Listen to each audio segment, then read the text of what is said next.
Pumpkin bars, you're going to need 1.5 cups of millet flour, and that is naturally gluten-free. And then along with that flour, you're going to need 1/2 cup of oat flour.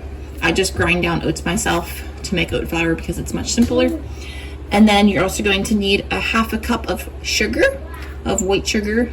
And then you also need about 1/2 teaspoon of salt. The recipe calls for butter in here, but we don't do butter, and it's honestly easier if you just use milk instead of butter, just to get some wetness in there, instead of using dairy-free butters that are full of all kinds of yucky oil that you don't really want to be using anyway.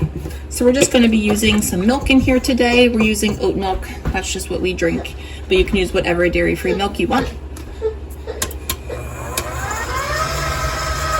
So we're just going to mix up the dry ingredients here and slowly add some milk until we get a good texture for pressing into the bottom of our pan. Now this is going to make a larger size pan, like a cookie sheet size pan. You want to make sure that pan is well greased. I do use lard to grease my pans. You can use whatever you want though. Alright, so it's about the consistency that you want. We're just going to dump it in our pan and press it down as best you can.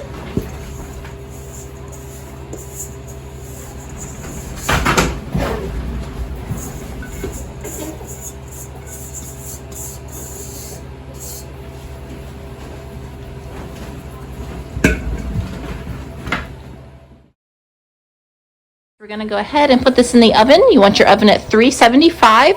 We're going to bake it for 15 minutes. While it's baking, we're going to go ahead and start on the pumpkin. All right, so for the topping, you're going to need 32 ounces of pumpkin, 1 cup of sugar, 4 eggs, 2 teaspoons of pumpkin pie spice, and 2 tablespoons of cinnamon, and 1 teaspoon of salt, 1/2 cup of milk. I used oat milk again. And then you're also going to need 12 ounces of evaporated milk. So I'm going to quickly jump over here and show you how to make homemade evaporated milk out of oat milk. 1 cup of oat milk over the stove. You want to put this on medium high. You're just going to, once it starts boiling, you just want to turn it down to low then and let it simmer for like 15 to 20 minutes until it reduces to about 3/4 cup. And that 3/4 cup is exactly what we're going to need for our recipe, and just heating it up is going to make it condensed milk.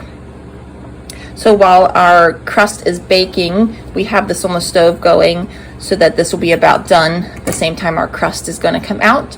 And then we're going to add this evaporated milk into our bowl with the rest of our topping ingredients, and then it'll be mixed in there and then poured over top of our crust. So you just want to keep stirring this every so often so it doesn't stick to the bottom. Go ahead and pour your pumpkin layer over top of your crust. When your crust is finished baking, go ahead and turn your oven up to 450. You're going to put this in the oven and bake it for 10 minutes, and then you're going to turn your oven down to 350 and bake for another 30 minutes.